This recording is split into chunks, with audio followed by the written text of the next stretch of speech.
1901, USA, baby born with a second skull discovered in the attic. On Maple Street stood a house no one truly trusted. Its windows were tall and narrow, like watchful eyes. The paint peeled in long strips, curling back like old skin. Even in daylight, children walked faster when passing by. At night, the wind seemed to circle its roof, carrying whispers that made grown men shiver. In 1901, this house became more than just an eerie silhouette at the end of the road. It became a place where secrets pressed against the walls, too heavy to stay hidden forever. Inside, a family lived quietly, but never peacefully.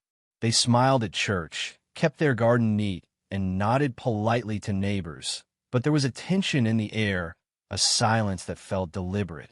Something was being concealed. The house had once been grand, built for a wealthy merchant decades earlier. Its attic was vast, its basement deep. But by the turn of the century, decay had crept into its bones. Floorboards groaned, pipes hissed, stains darkened the wallpaper. And yet, the family stayed. They could have moved, but they didn't. Perhaps they couldn't. Every night, as gas lamps flickered and horses' hooves echoed down the cobblestone street, the house seemed alive. Shadows moved strangely, bending in ways they shouldn't. The neighbors spoke of faint cries carried on the wind, sounds that didn't belong to any animal they knew. Some swore they heard scratching, others swore they heard soft, uneven breathing. Still, no one dared to confront the family. In small towns, silence was often safer than curiosity. And so, Maple Street lived with its quiet terror. The house loomed, waiting. The story begins not with a scream, but with a birth. The year was 1901, cold January, when snow buried the streets and muffled the world. Inside the house, a woman labored through the night, her cries muffled by thick curtains. A doctor had been called, though reluctantly. He arrived pale and shaking, as if he already knew he would see something he could never forget. Hours passed, then silence, then the faintest wail of a newborn. But the sound was wrong, broken, fragile, almost doubled, like two voices tangled together. The doctor did not smile. He did not congratulate. Instead, his face went gray, and he pressed his lips shut. The neighbors saw him leave before dawn, stumbling through snow like a man lost in thought.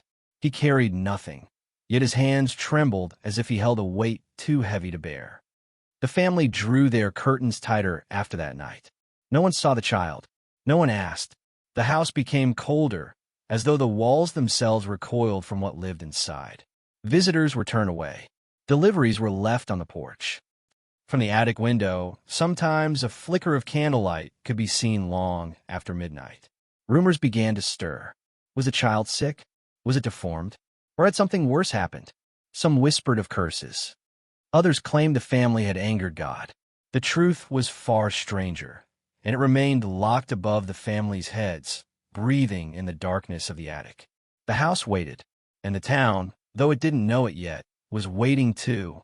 For one day, the secret would break free, and Maple Street would never be the same. The night of the birth was one that burned itself into memory, though no one outside the house would ever know the full truth. The mother's screams echoed up the stairwell, raw and unending, shaking the very beams of the house.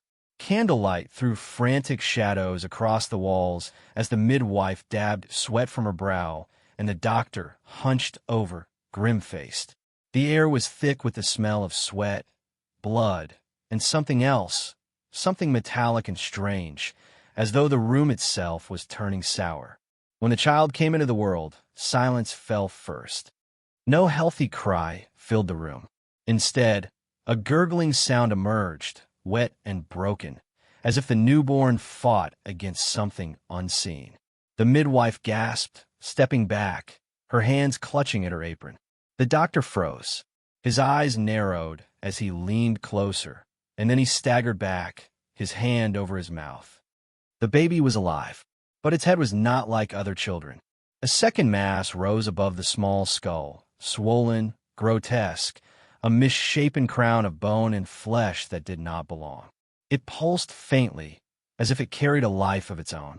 Some swore later that it had the faint suggestion of features, like a face that never finished forming. The mother begged to see her child, but the doctor hesitated. He muttered words about deformity, about survival, about whether the infant could even live. The midwife crossed herself, whispering prayers under her breath. Yet the baby's small fingers moved, clenching and unclenching. Its lungs struggled but worked. It was alive, fragile, but undeniably alive. The doctor urged the father to decide quickly. There was shame in his voice, fear too. In 1901, such births were not spoken of in public. They were whispered about in kitchens, in pews, in hushed tones laced with superstition. Many believed such children were curses, omens of sin, signs of evil blood. Some were hidden, some were abandoned. Few were ever allowed to grow. But the father, pale and trembling, refused to speak. His hand shook as he touched the child's blanket, but he said nothing. His silence was his answer. The baby would remain, though not as other children did. The doctor wrapped the infant quickly, almost as if afraid to touch it, and thrust it into the father's arms. He gave one final warning: never let it be seen. He would not return, he said. He would tell no one. But his silence came at a cost. His eyes carried guilt that followed him down the snowy path as he left the house, never looking back. The mother's sobs filled the upstairs chamber. She asked again and again why she could not hold her child longer, why it was taken so quickly. But the father's answer was only to press the bundle tighter against his chest, as though shielding it from her gaze. That night, while the rest of the town slept, the family carried their newborn up creaking stairs, past cold hallways, to the attic. The candlelight wavered as they climbed, the flame bending as if resisting where it was being taken. The attic door opened with a groan. Dust swirled in the lamplight. Cobwebs clung to the beams.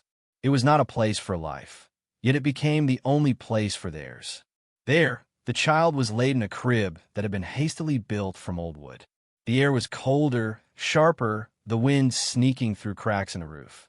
The baby whimpered, then fell silent, as if the shadows themselves demanded quiet. And from that moment on, the attic was no longer just storage for forgotten trunks and broken chairs. It became a room of secrets, a room where something lived that should not have been.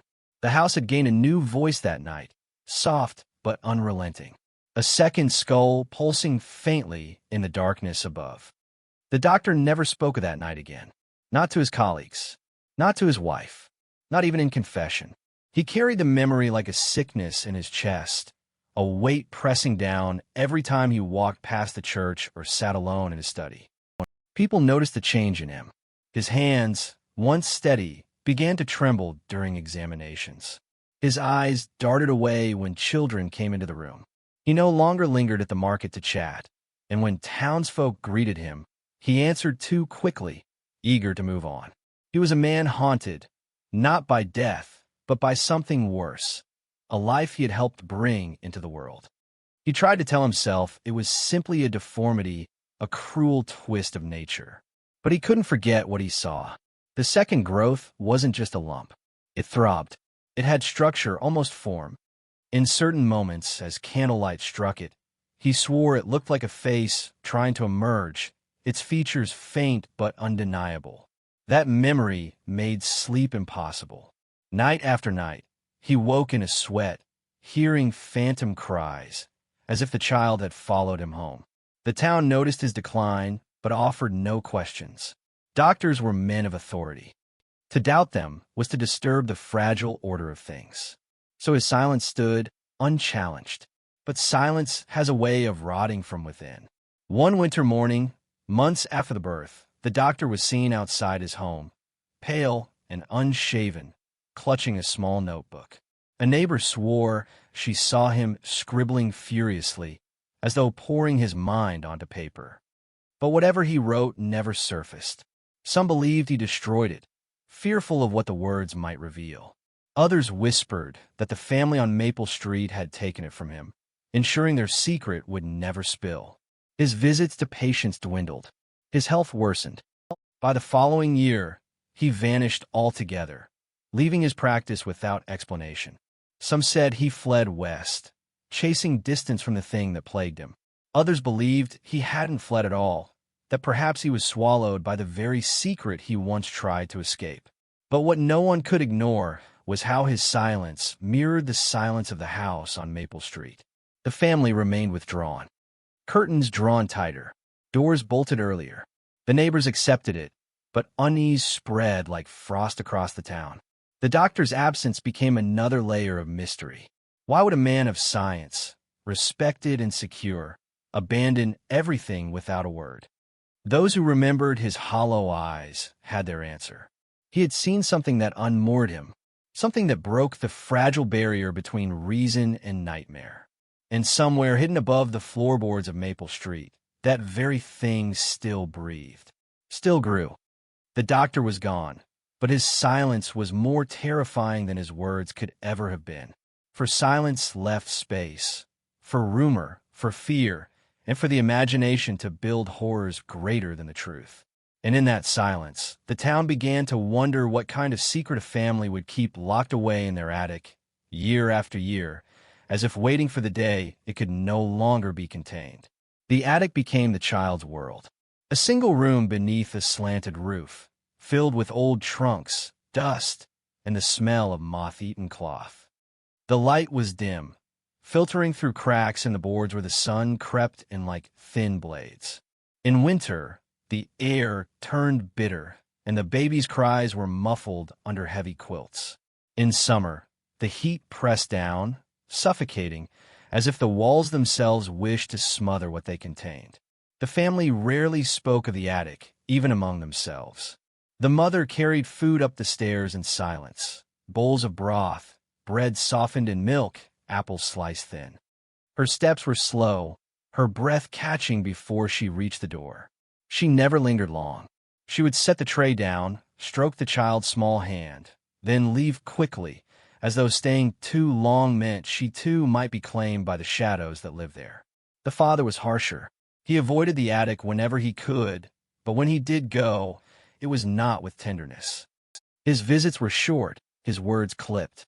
He never looked directly at the second skull, never allowed his eyes to linger on the pulsing shape above the child's head. To him, it was not a baby. It was a secret, and secrets, he knew, had to be controlled. The child grew, though not like other children. Its body remained frail, thin arms and legs too delicate to carry weight. Yet the skull, both of them, seemed to grow faster, heavier, demanding more of its small frame. At night, faint sounds drifted down through the floorboards. Soft gurgles, uneven breathing, the scrape of small fingers against wood. The neighbors sometimes swore they heard it too when passing on the street, though none dared mention it aloud. As months turned to years, the attic became something more than a hiding place. It became a prison. Toys were given, but they were old, taken from forgotten boxes, chipped and broken. The child's laughter, when it came, was thin, strange, almost doubled, as if it carried another voice behind it. The family heard it and shuddered. The laughter of innocence had been replaced by something uncanny. One night, a storm tore through the town. Rain hammered the roof, and lightning split the sky. The mother rushed to the attic, fearing the child would be frightened. She found the small figure huddled in the corner, its blanket drawn tight. But as lightning flashed again, she froze. In the brief blaze of light, she swore she saw the second skull shift slightly, its surface twitching, as if it held something more than bone. A shape, a suggestion of eyes. She staggered back, her hand over her mouth. The child reached for her, not with malice, but with need. Its fingers trembled, desperate for comfort. And though fear gripped her heart, she lifted it, cradling its fragile body against her chest. For a moment, she was only a mother again. But when the father found her, rocking the child in the storm's glow, his rage was cold and sharp. He snatched the baby back, his words a hiss. Not here. Not like this. It must stay. And so the attic door shut again, locked tighter than before. The child remained, growing, watching, waiting.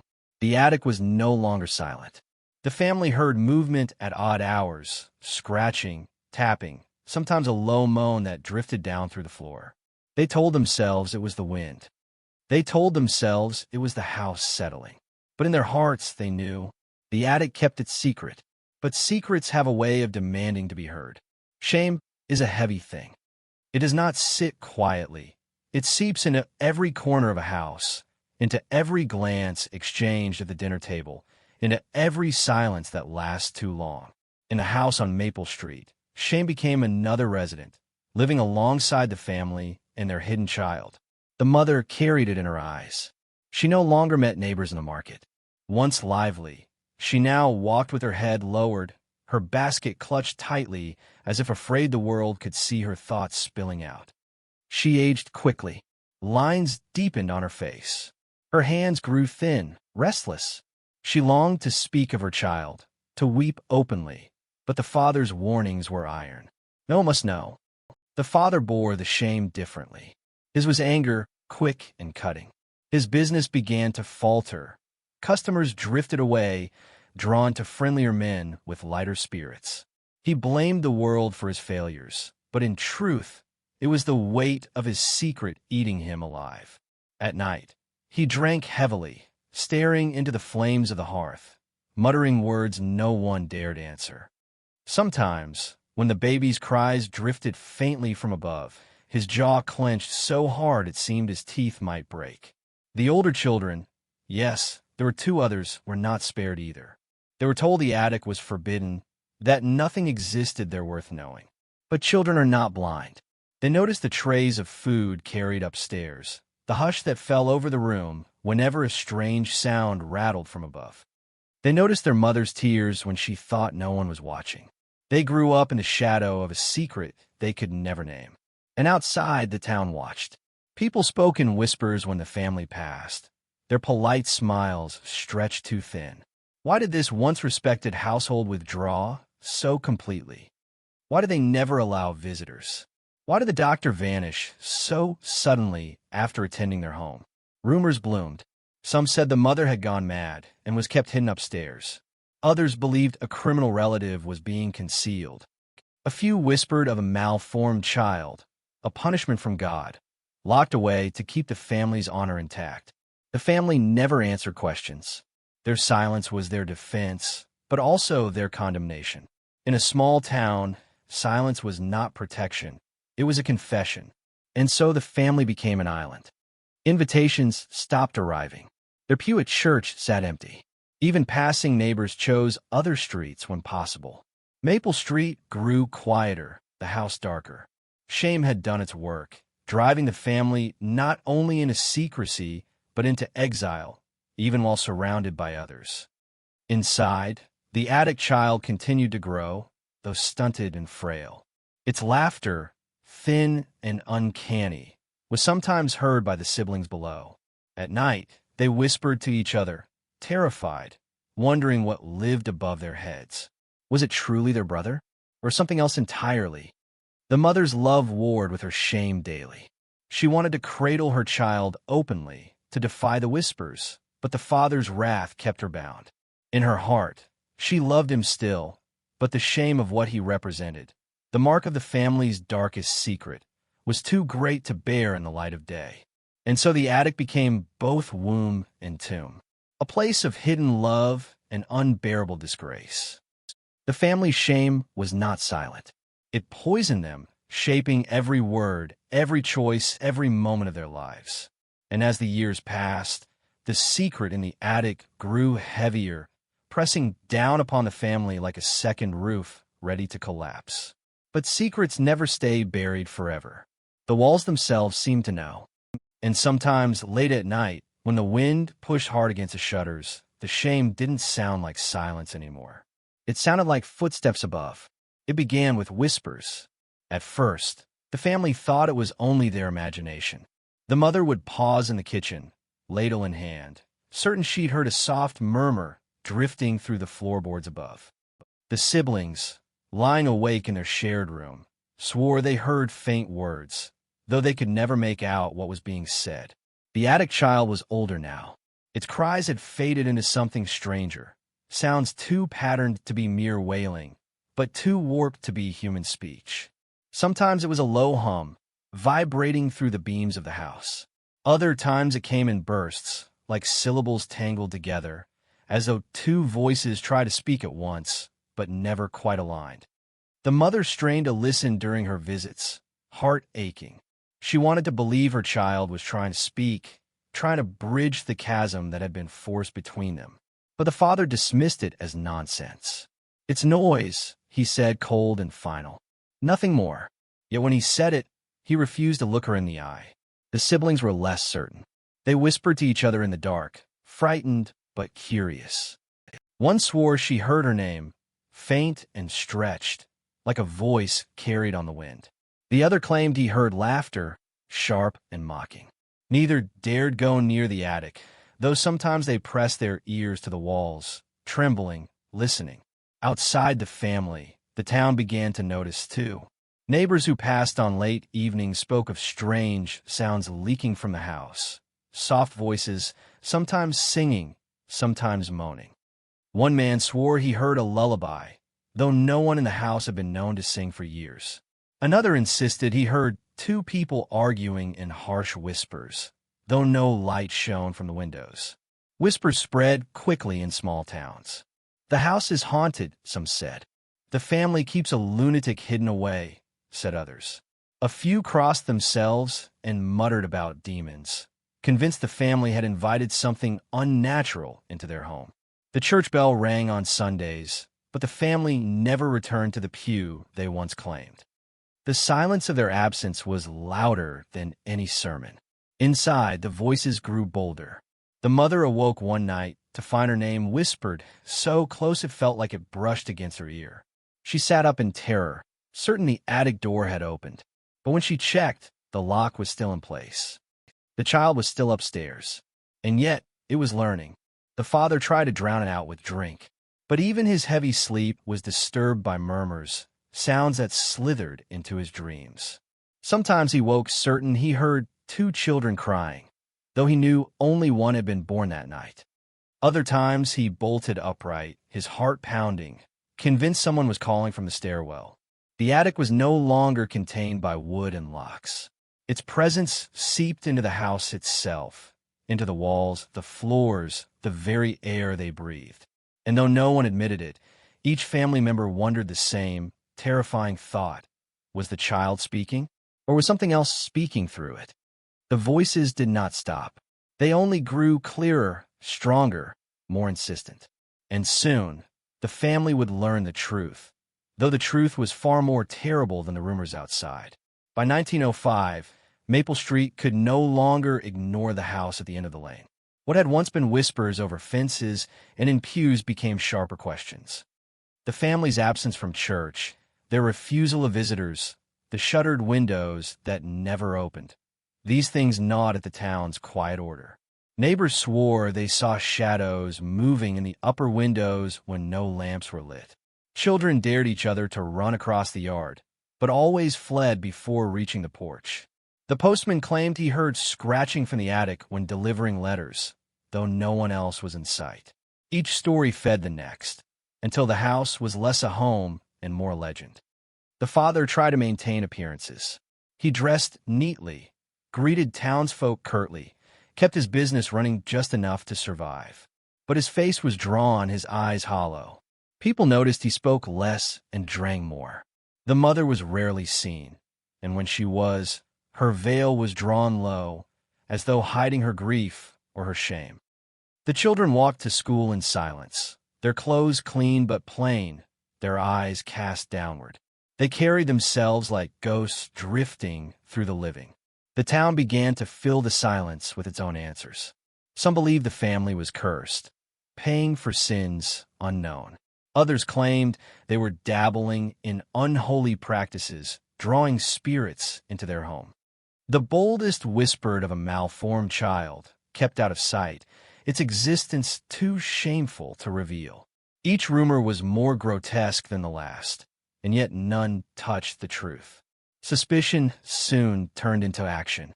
A group of boys threw stones at the shutters one summer evening, hoping to stir something from within. When one of the attic windows shook violently in response, the boys ran screaming through the streets, swearing they'd seen a pale face pressed against the glass, too high, too strange to belong to an ordinary child. The story spread quickly, and with it, fear. Townsfolk began crossing the street to avoid walking directly past the house. Shopkeepers muttered that the family should leave, that their presence soured the town. The pastor gave sermons on hidden sins, his words sharp enough that everyone knew exactly who he was addressing. Still, the house remained silent. The family held their secret tight, even as the walls seemed to strain with the weight of it. But secrets and suspicion cannot live side by side forever. Pressure builds, and in time, something always breaks. One night, during a late autumn storm, a neighbor swore she heard more than whispers. Standing at her window, she claimed she saw the attic lit by a flickering lamp. Against the glass, two shadows moved, one small, frail, the other larger, swollen, grotesque. They twisted together as lightning split the sky, and for a moment, the sight was too clear to dismiss. She told the others the next morning. Some scoffed, others nodded grimly, but all agreed the house no longer belonged to ordinary life. It was a place apart, a place where something unnatural dwelled. The town's suspicion was no longer a murmur. It was a living thing, hungry and restless, waiting for proof. And when proof came, it would not bring understanding. It would bring ruin. The storm that changed everything came in the summer of 1907. The day had been sweltering, the air heavy with the scent of rain. By dusk, the sky boiled black, and thunder rolled over Maple Street like a drumbeat of war. Windows rattled. Trees bent low under the wind's weight. The town huddled in fear as the storm bore down. Inside the house at the end of the lane, the family gathered in uneasy silence. The father paced, his boots striking hard against the floorboards. The mother clutched her rosary, lips moving soundlessly. The siblings pressed close together, wide-eyed. But above them, in the attic, the storm seemed to awaken something. The wind howled through the cracks in the roof, and rain forced its way in, dripping onto the floor. The candles sputtered and nearly died. And then, as lightning tore across the sky, the attic window burst open, slamming against the wall. The mother screamed as the sound reverberated through the house. The father ran for the stairs, but it was too late. Neighbors later swore they saw it. A pale figure pressed against the shattered window, illuminated in the storm's light.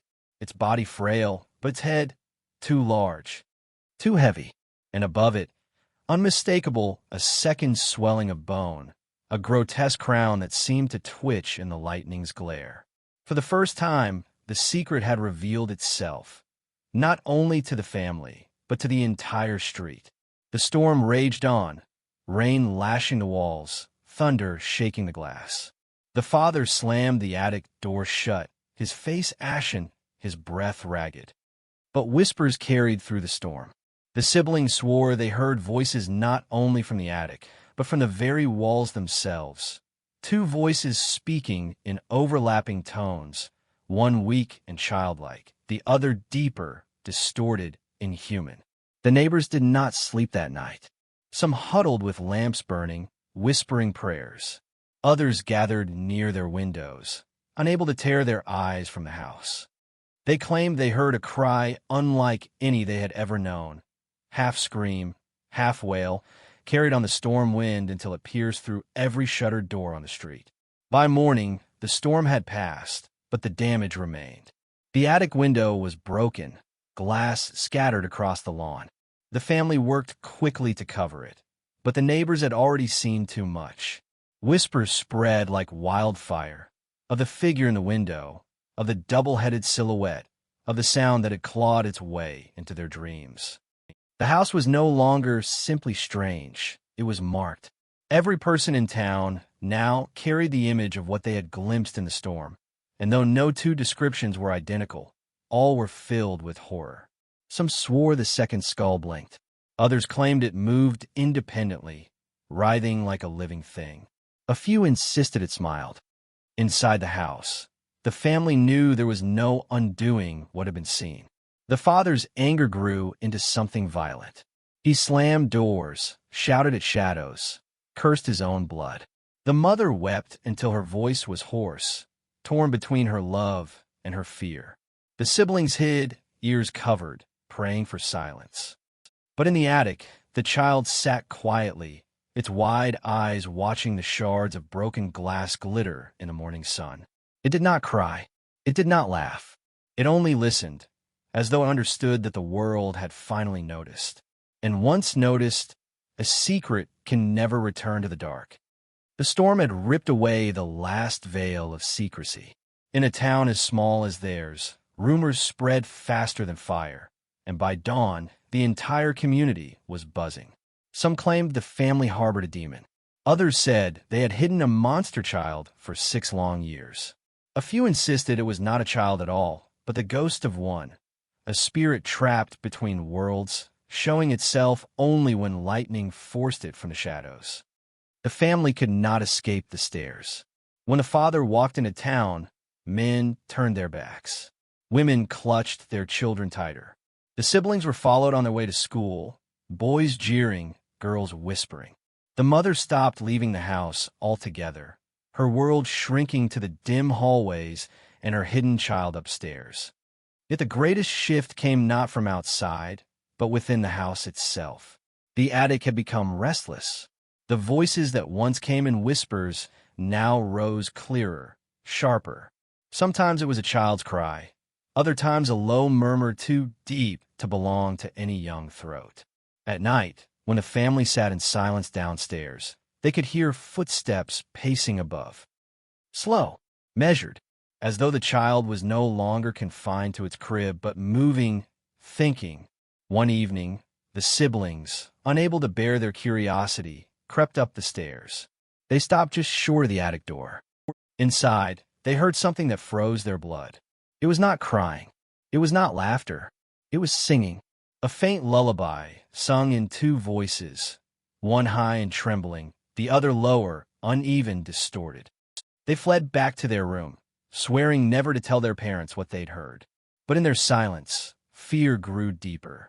The father, too, knew the secret was unraveling. His shame had curdled into rage. He drank more, muttering that the family's name was ruined, that the house itself had cursed them. More than once, he stood at the attic door with a lantern in one hand and a heavy hammer in the other. But each time, the mother stopped him. She begged, she pleaded, reminding him that the child was still their own flesh and blood, still their son. But even her words trembled with doubt. For by then, she too had seen what the neighbors only guessed. She had watched as the second skull seemed to twitch in the candlelight, its surface rippling faintly, as though something inside pressed to get out.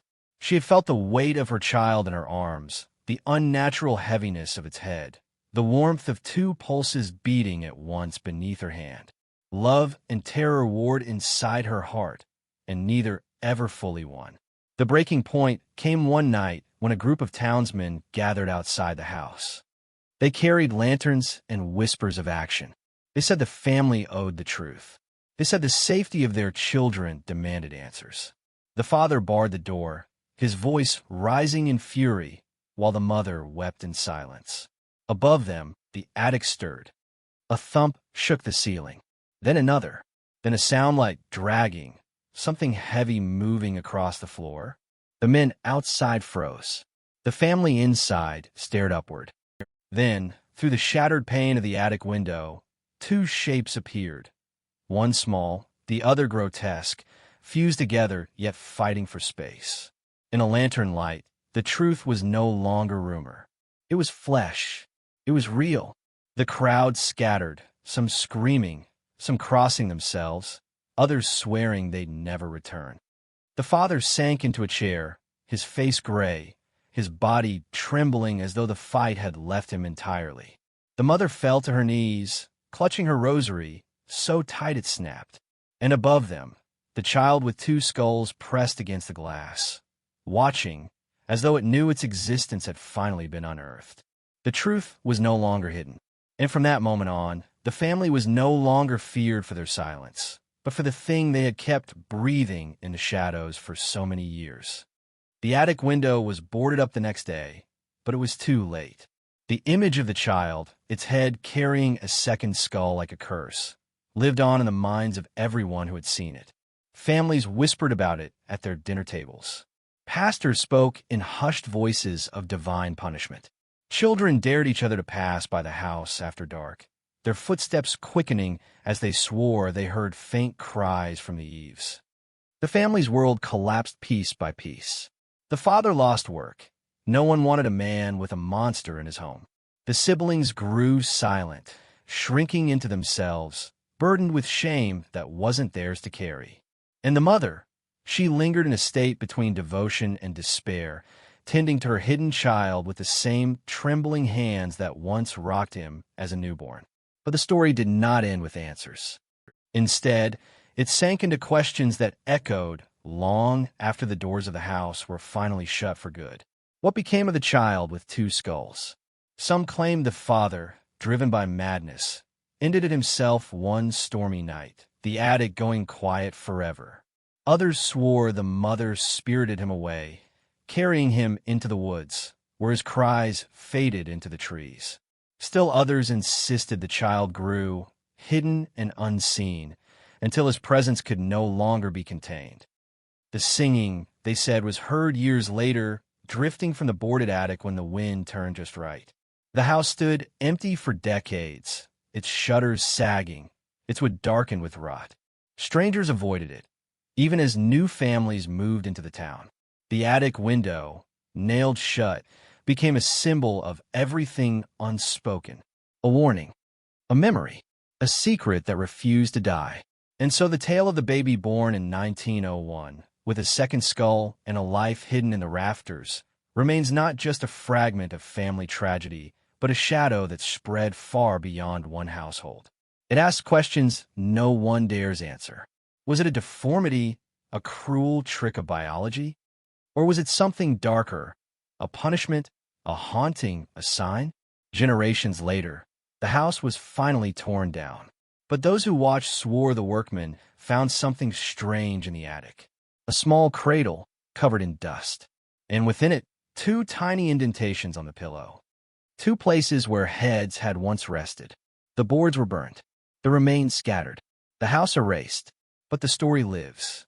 It lingers in the silence of small towns, in the creak of attic stairs, in the lullabies sung in the night when no one is supposed to be awake. And perhaps that is the greatest horror of all. Not the second skull itself, not the cries in the dark, but the emptiness of never knowing what truly became of the child. A secret born in 1901, a truth never spoken aloud, and an attic that still echoes with what remains unanswered.